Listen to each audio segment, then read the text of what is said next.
Good evening, visitors. Welcome to the Australian War Memorial's Last Post ceremony. My name is Emily Hiles, and joining us today from the Royal Australian Navy is Lieutenant Commander Samantha Best. This evening, we warmly welcome the delegation visiting from the Department of Defence AUKUS Pillar 2 workshop.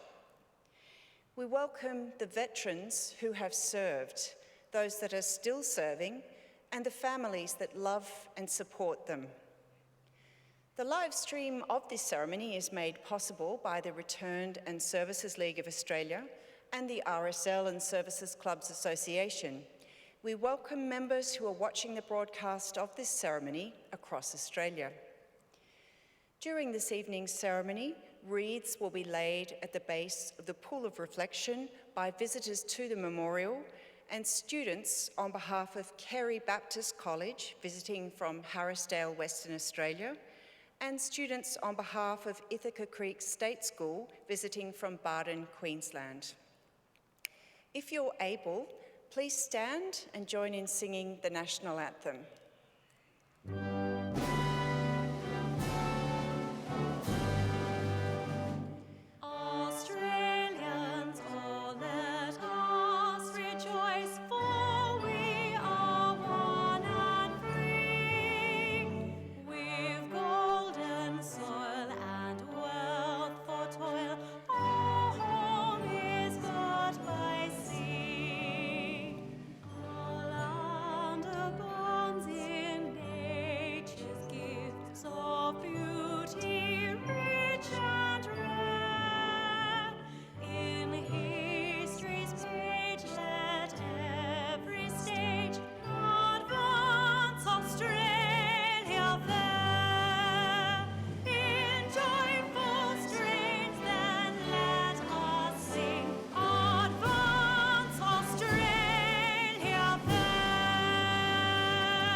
Students, please be seated.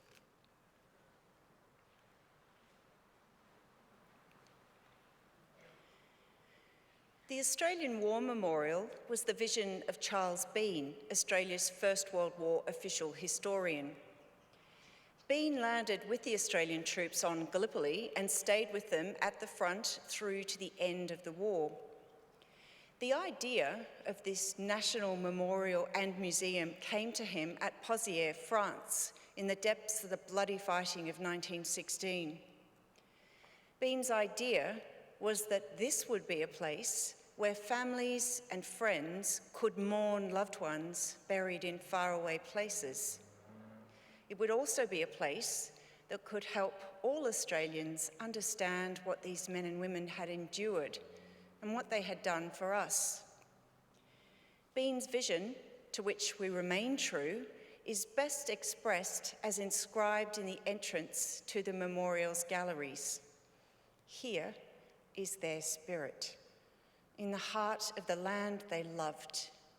And here, we guard the record which they themselves made.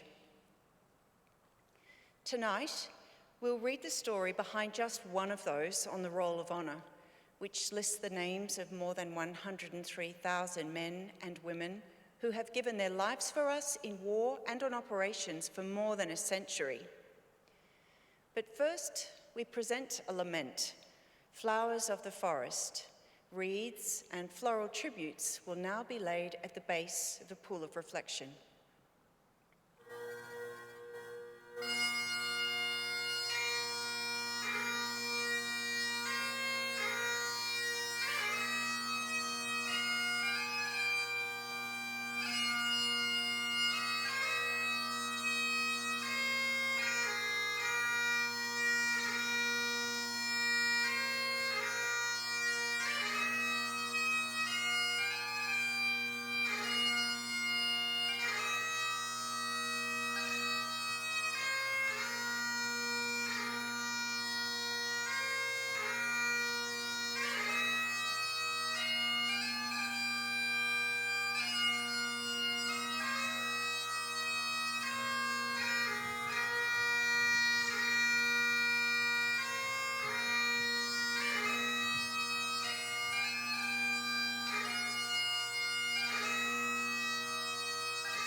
Today, we remember and pay tribute to Private Chapman Mathers.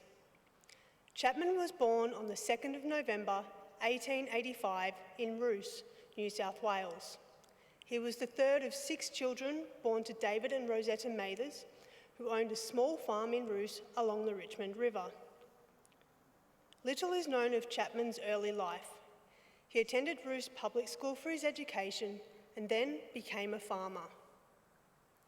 Chapman enlisted in the Australian Imperial Force on the 18th of September 1914 at Lismore, New South Wales. He joined the newly formed 15th Australian Infantry Battalion and travelled to Victoria for initial training.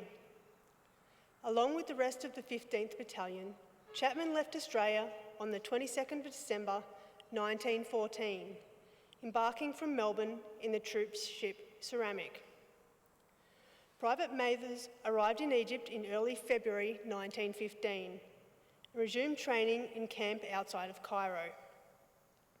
On the 12th of April, he left Egypt for the Greek island of Lemnos to prepare for the landing on the Gallipoli Peninsula. As part of the 4th Brigade, Chapman and the rest of the 15th Battalion landed at Anzac Cove late in the afternoon on the 25th of April. Shortly after landing on the peninsula, Chapman was slightly wounded in his left foot by a bullet and admitted to the 17th General Hospital in Alexandria on the 30th of April 1915. He spent 2 weeks in hospital before being transferred to the convalescent camp at Mustafa on the 13th of May. Chapman was discharged to duty on the 18th of June and rejoined the 15th Battalion on Gallipoli a month later, on the 19th of July. While Chapman had been absent undergoing medical treatment, the battalion had been heavily involved in establishing and defending the front line of the Anzac beachhead on the peninsula. Upon Chapman's return, the 15th Battalion was in bivouacs in Reserve Gully, preparing for its role in the planned August offensive. Within a few weeks of the landings at Gallipoli, the Ottomans and the Allied forces had entered a stalemate.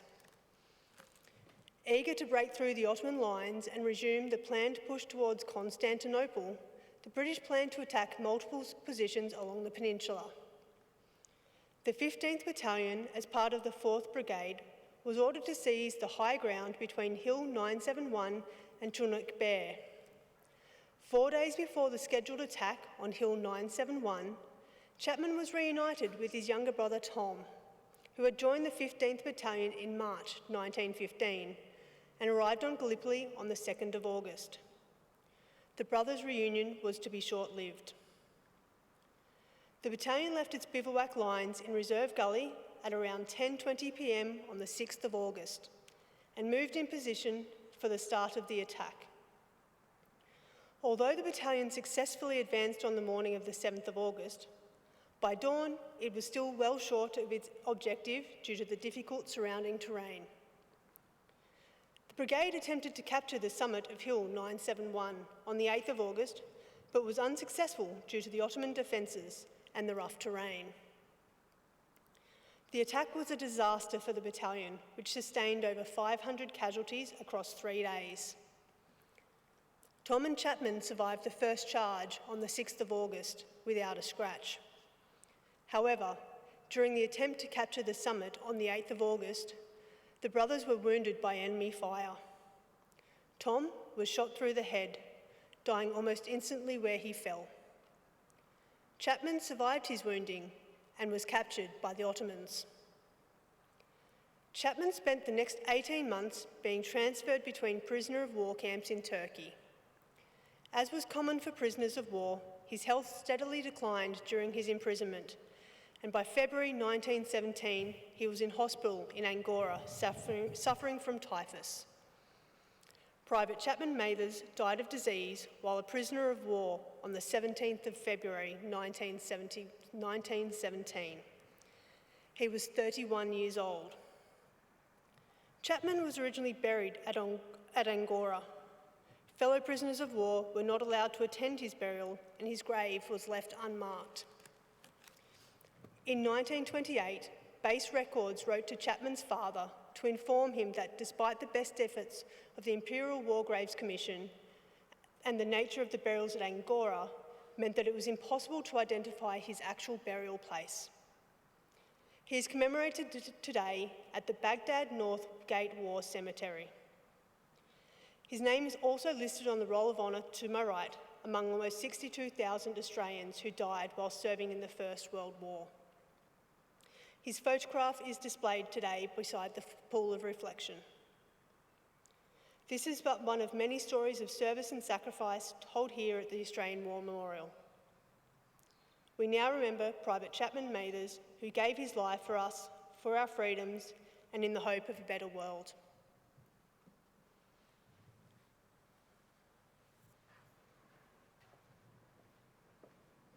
If able, please stand for the reading of the Ode and the sounding of the last post.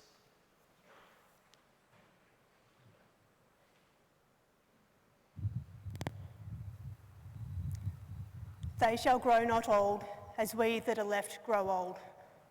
Age shall not weary them, nor the years condemn. At the going down of the sun, and in the morning, we will remember them. We will remember them.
Lest we forget.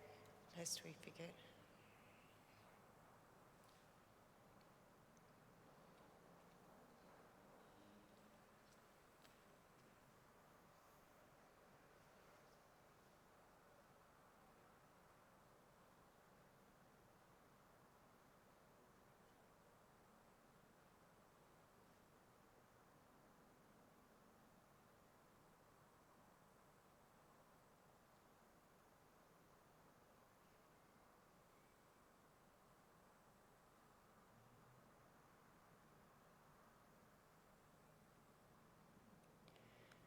We leave you this evening with the words of the memorial's founder, Charles Bean.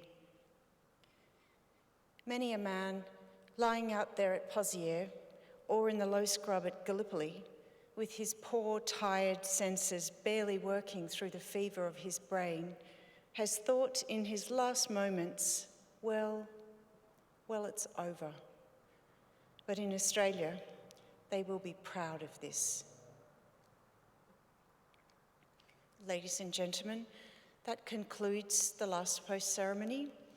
On behalf of our director, staff and volunteers, thank you for visiting the Australian War Memorial today. We wish you all a very pleasant evening.